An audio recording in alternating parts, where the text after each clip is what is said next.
Welcome to the Imbalanced podcast, a place where we navigate the struggles and perks of single mom life, the ebbs and flows of my work in the beauty industry, quality relationships, working through personal traumas, and finding our higher purpose. Sounds like a lot of struggling? Well, it is. So grab a drink and let's try and balance it together, because who said we have to navigate through this chaos alone?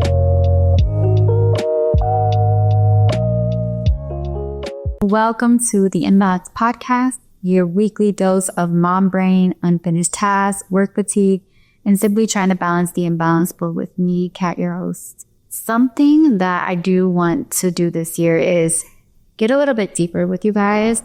It takes me a while to open up to people. So if you can imagine opening up to a camera, talking to myself is a little tough. It's a little tough for me. I do think that the desire to have personal connection with people nowadays is like so strong. And, we're people and we should be able to connect with each other, especially when we have all of this access. So that is what I hope to give you guys more of this year. While I still have guests, absolutely will have guests, because there are so many people that are in professions that help with outreach and just help get information to communities and have resources that can actually help people. So I'm always going to be looking for people to have on my podcast to have conversations with that will help us gain insight into things that we better ourselves and get us to work on ourselves always and gain insight, So getting a little deeper with you guys, this sort of exposes my personality a little bit as an introvert. And I'm like that with anyone, that it takes a while for me to open up, especially with a surface level talk or small talk. When I can have a deeper conversation with someone early on, I feel like they've opened that portal for me. And now I know like I'm safe or I'm not safe, to proceed. But when you have a lot of small talk and don't get any depth, don't get any deeper, I don't know how to treat situations. So I have been practicing, in certain spaces that like small talk is okay. Obviously, we need small talk. Can't always just be getting deep with everybody every moment of the day. Like sometimes we just gotta talk about the fucking weather, Sometimes we just gotta talk about how great this food is or isn't, or whatever the case may be. So I've been practicing, doing a little bit more of that. But yeah, I say all that to say that I feel like I've practiced for about a year with you guys.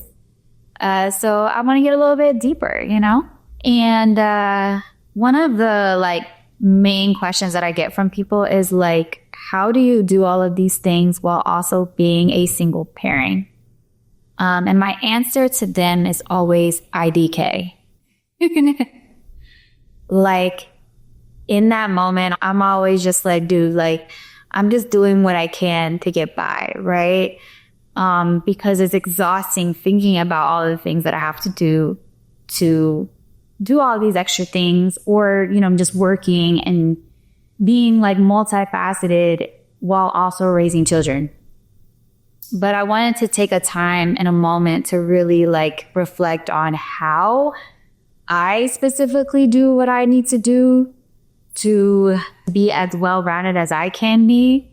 I'm also not perfect. I'm sure there is a person out there that is doing the damn thing effortlessly, or at least it seems like it's effortlessly, but they're not perfect either. So I wanted to share with you guys how I go about it. And also, it's important to note that being a single parent or being a parent that has a partner, or you're married in a relationship and that's how you're raising kids, regardless, raising children is a difficult task. It's a never ending task, and it takes a team of people. Whether you are one parent or you are two parents, it still takes a lot. Okay. But because my reality is that I'm just one parent, I think it's important to note that you kind of have to be all things, even though you're never going to be. But when people are thinking about it, it's wow, that person has to be A and C and D to Z. But always remembering, like, if you are a person that's listening and you're a single parent and you feel like you just started, or you feel like you are in the fucking weeds, and like, let me remind you too, like, I feel like I'm in the weeds at least once a week. I just met up with one of my friends at a coffee shop, and she's not a single parent, but she has multiple kids, and she's, we're just sharing with each other, like, oh my God, we got to do this. I can't believe this is coming up, and then this. And just being a parent in general, it's like so many things. There's so many moving parts to raising children. So wherever you are and however you're doing it, like, shout out to you.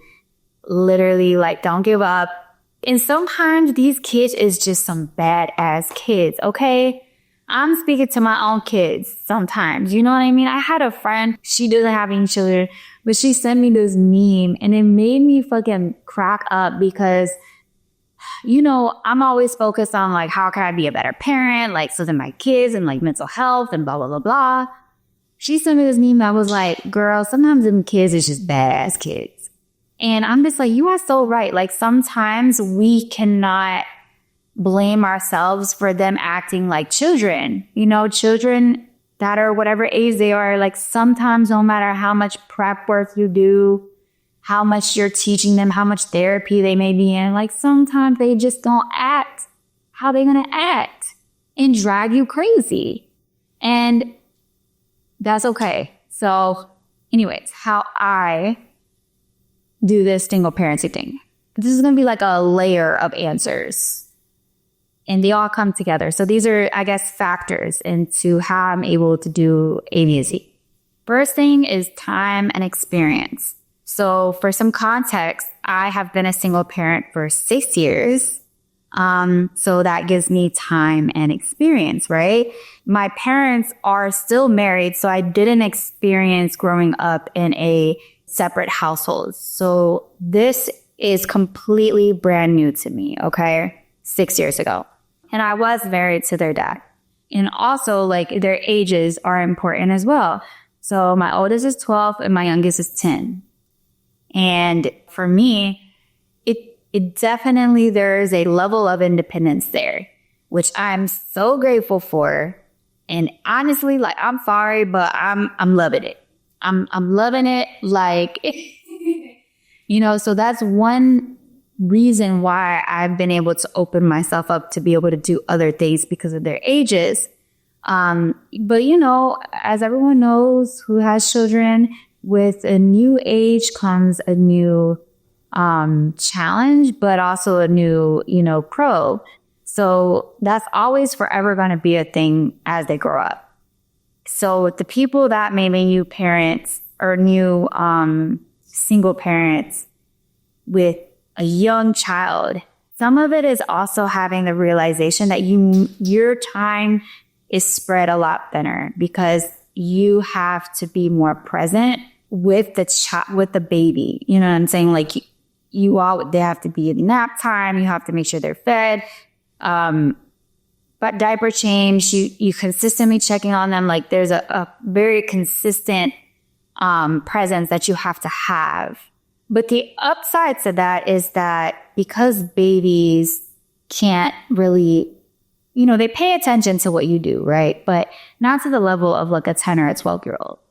So therefore, you can have the opportunities to kind of put your attention elsewhere while they're just playing because they're not like paying attention to you necessarily, depending on the age, right? Or like they're not mobile. So you could sit them in their little chair or whatever it is while you're doing whatever because they're just going to stay there. So yeah, I'm not going to go through all of the ages of development, but time and experience in my children's age is one thing. And also my kids, being 12 and 10 and, shout out to Mason, my youngest one. He just turned 10 last week. And, I'm like, damn, I'm in the double digits. Both are in the double digits. Like, damn, dude, shit goes by quick. And, shout out to the Capricorn King. Okay. I don't know many other Capricorns, to be honest with you, but their dad was a Capricorn. And one trait that they share is that, like, they both exude this ability to make people laugh. Mason is like, he's a jokester. He's quick with his wit. He'll roast you and do a good job. So yeah, I don't know if that's a correct Capricorn characteristic, but that's something that they share. And I love it. I love a man to make me laugh. But yeah, and to add this into the context too, when I became a single parent, which was 6 years ago, that happened because their dad passed away. And I'm not going to go into detail about how that happened, but that was very abrupt for me. And my kids were 6 and 4 at the time. So it was kind of like, it's just taken away. You know what I mean? And I've had to give myself grace during that transition period. And for context, we were divorced when it happened. So I was just getting used to co-parenting. And, that wasn't going the best. We were young and petty. And so that wasn't going the best. But then, to get it off, just taken away from you, that was then another transition that I had to go through. So I had to give myself grace on some of the things. So my sole focus at that point was just working and parenting. I wasn't like trying to do all these extra things like having a podcast, creating content, and going back to school. That's what I'm doing now. So I wouldn't have been able to do that back then. But again, time, experience, and then them being older, now I have that ability.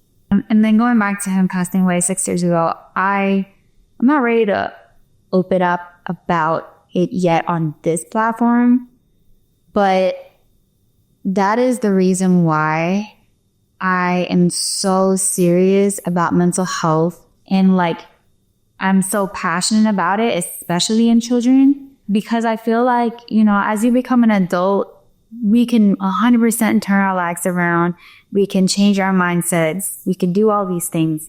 But it's a lot harder to do when you're older. When you're a child and you've gone through things and you seek help when you're younger, or, resources are given to you when you're younger, it's a lot easier to navigate life with those traumas, in the background. So that, again, is just why I'm just so passionate always about mental health and taking care of ourselves and our children. And, just again, taking hold of life and doing what we have to do to experience it in the best way, because it can be so dark sometimes. So the next thing that helps me is the fact that I have a village. I have people to help me. And that kind of has been created over time. Like, I didn't always live near my parents, but I do now. So they help me a lot. They definitely help me get them to practices and games and things like that. My sister helps me a lot. And then other parents of kids that they know, or on their team, they help me. And my friends, And again, it does help that they're independent. So it's kind of just like, all right, you're catching a ride with such and such, or this and that. It's a little bit easier to navigate that part. But, heavy on it takes a village. I am not responsible for doing it on my own. I can't do it on my own. We shouldn't have to do it on our own, even if there is a parent missing. I used to be a person where I didn't feel like I had a village just because I lived away from my parents. Or I didn't feel like with the community that I had with I just didn't ask for help. I feel like I didn't ask for help. I didn't feel like making myself look like I needed help. And just, there's so much stuff that comes behind that, right? But I am so happy and proud of the community and the people that I created around me now that are willing to help me, even if I don't speak up and I don't ask for help, because I still struggle with that. Hey all, some of you may already know this, but besides being your podcast host, I'm also a cosmetologist. I have been in the beauty industry for the past 12 years, and I specialize in curly hair care, hair cutting, and coloring in the Northern Virginia area. My books are open, and if you'd ever like to book an appointment with me, please visit my website at www.kathlena.com. I also offer an adult and child versions of my ebook, Your Natural Hair Wash and Go Style Guide, which provides key information behind the science of hair, step-by-step wash, condition, and styling process, product recommendations, and more. Purchase right now and enjoy $10 off, no code required. Now back to the show. But yeah, that's key. And so that's having a village, but also having resources. Like, I always bring on my therapist. Sorry, I'm a broken record, but I'm always have my therapist like somewhere on me, okay? And, you know, I'm going to therapy, like speaking about like my traumas, or like my biggest thing is like anxiety and navigating life with high anxiety. But I also started talking to her about how I felt like I wasn't being the parent that I wanted to be, or that like my kids weren't even responding to like my parenting the way that I wanted. It just felt like it was out of my control, things like that. And so she started helping me come up with more of like a consequence/reward system, giving me insight and like some support in that space. So now I'm realizing like, damn, like I would have never thought that I could ask my therapist, how do you help me parent my children?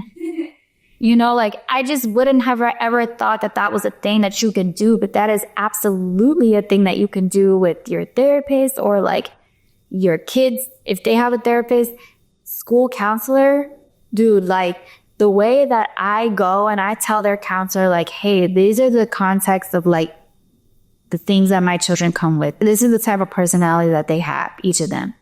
And if I give the counselors permission to, if you have something that you feel like it's going to be helpful for them and their struggles, like, please do that for them while they're at school. Please take them out of some classes for a little bit of time to help them with this behavior, like things like that. Like, you have to ask for help. And when they see that you're involved and they know you and they know your children, they can help you even more. So village resources, use those fucking resources. And even some resources that they do have set in place are so convoluted, or they're so like hard to apply for or whatever.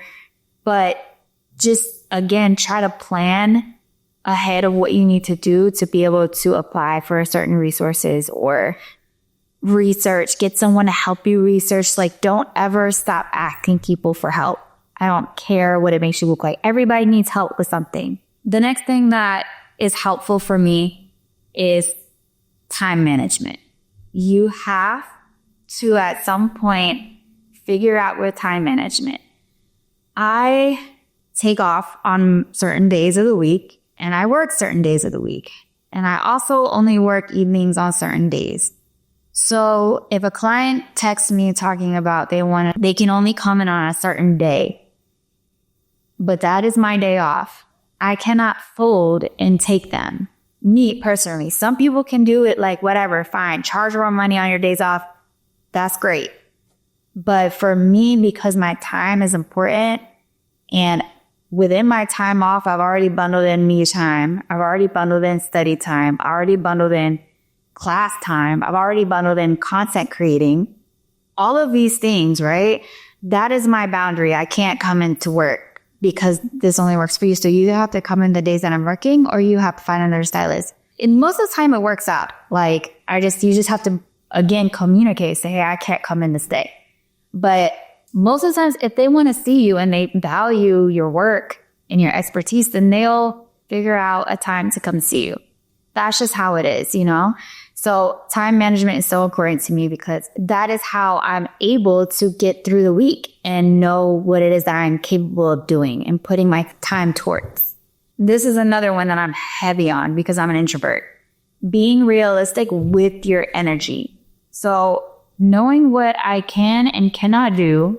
So like, will I have the energy to hang out with such and such on this weekend? if I've looked at my week and I have all of these things that I have to do, and that's something that I have to factor in when I'm booking, I'm going to say booking, my time with my friends or whomever it is, because my time with my friends is a priority to me.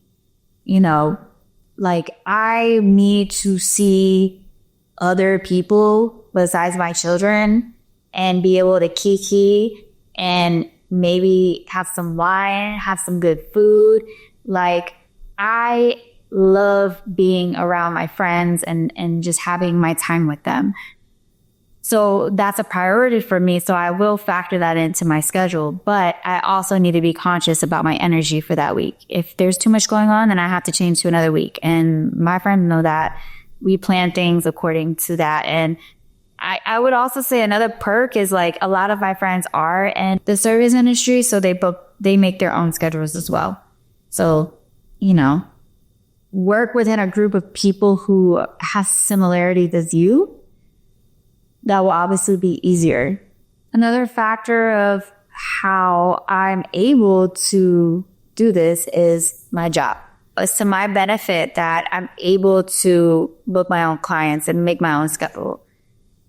And that is why I've been doing hair for so long, because anytime I try to think like, I need to maybe find another job to, you know, make more money during these certain seasons, or like, you know, any of those times I wanted to quit, I just think back like, wow, like me having this type of work is helpful for my lifestyle. And luckily I have that flexibility and the expertise that people, you know, want to see me and book with me. So that is another thing that is helpful in me being able to efficiently, you know, being a single parent and also be able to have different things that I'm doing as well. And, you know, another part is like, okay, I'm doing school, right? But I'm not a full-time student, obviously. I can only take 1 or 2 classes at a time. So I know it's going to make the process longer for me, but that's all that I can do in the moment. So, you know, you could either be upset that like something's going to take longer than it is, or you can just be realistic and be like, okay, this is all that I have to fit into this time frame. If I start now, I'm closer to the end. Or if I don't start and I just keep thinking about like, damn, what about this and this and this, then it's going to make me further from the end goal. I think we're on number 6 right now. But the other part of it is that I'm very transparent with my children. Maybe a little too transparent sometimes. But I share with them like my progress or like what I need to do. So, hey guys, I have to finish this paper, or I have to finish reading A, B, and C. I can hang out with you guys for an hour before bed. And then after that, I have to finish what I'm doing. So I feel like for them, it helps them understand that I'm still taking the time to spend time with them, but I also have other things I need to do. You know what I'm saying? Because like I can't get off track with some of those things. So I feel like them understanding that and being aware helps them, because, you know, while I'm studying and doing whatever the hell I need to do, they're watching TV, like they're hanging out. They're not worried about me. But I still showed face, you know, I still hung out. I still watched a movie with them. I still engaged with them when I needed to. And, you know, I do all this after like dinner or after we get home from basketball practice. So it's again, like working it into your schedule and making them aware of what you're doing and how things are going to be different. And I tell them as well, like, this is not forever. Like, this is a semester at a time. After each semester, I get about a month or a few weeks off and we'll do fun stuff at that point. Fun will always be factored in, okay? But at this moment in time, I have to do this, you know? I think they understand enough for it to not feel like they are missing out on something. And if I'm being real honest with you guys, my last thing is that I am not in a relationship, nor am I dating. I am completely open to dating. I just haven't gotten to that point yet. But I think it's important to note that when you're not dating and when you're not in a relationship, you know, you do have more time to yourself, because when you do have a partner, you have to factor them into your time. So I think that is something that does help me, like just the fact that I'm not, I am able to do more things and still feel like I have free time and time with my children. And for those of you like who are single parents and you are in a relationship, a healthy relationship, I'm sure being in a healthy relationship is actually, it's helpful in like the time that you have. Cause now maybe you have a partner who can help you take some of the load off of yourself, right? Now, if you're in a toxic relationship, that's when things get a little complex. Because when you're in a toxic relationship with someone, it's hard to stay consistent. It's hard to manage your time well. And it's hard to preserve your energy because a lot of your energy is going into the negativity that relationship is bringing you.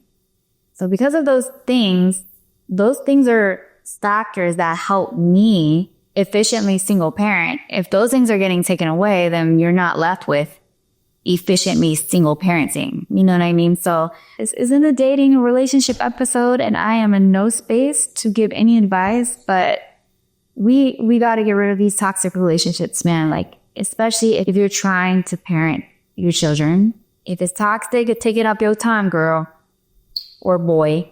It's taking up your time, and there's not enough time. There's not enough time. We're already spread thin. So don't let whoever that is that's eating up your energy be that. And if you are that person, then you need to remove yourself. Okay, let's be honest. You remove yourself, figure out what the negativity is about and why it's happening inside of you, and seek help. That's all I'm saying. That's all I'm going to say. So that's how I would sum it up. How do you do it? That's how I do it, and it's not easy and it's stressful. Sometimes I'm just like, why the fuck am I doing all this when I could just literally be doing nothing? But there are things that I want to achieve. There are things that I'm working towards, and I want to be doing nothing later and like lavishing in the nothing. Okay. Like that's what I want. And mind you, my self-care is factored into here because that shit's important to me. Okay. My massages, getting my nails done, getting pedicure, having my alone time, like that's factored into my days off as well. Now, does that get cut short sometimes? Yes, because you gotta take from what you need in certain moments. I hope that like resonates with some people, and I hope that's helpful for the ones that are struggling and feel like they need help, or that like if you're a single person and you're just like, oh, I just want to be in a relationship, somebody can help me. The way I had to find that out on my own, that nobody is going to save me, nobody's going to save you. In some instances, it looks like that does happen to people.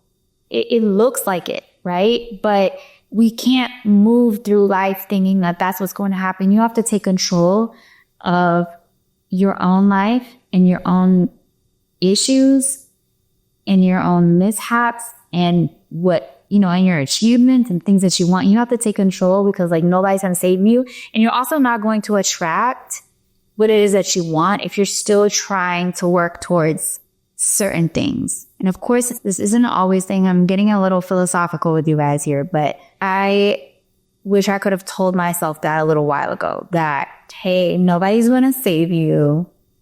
This is your reality.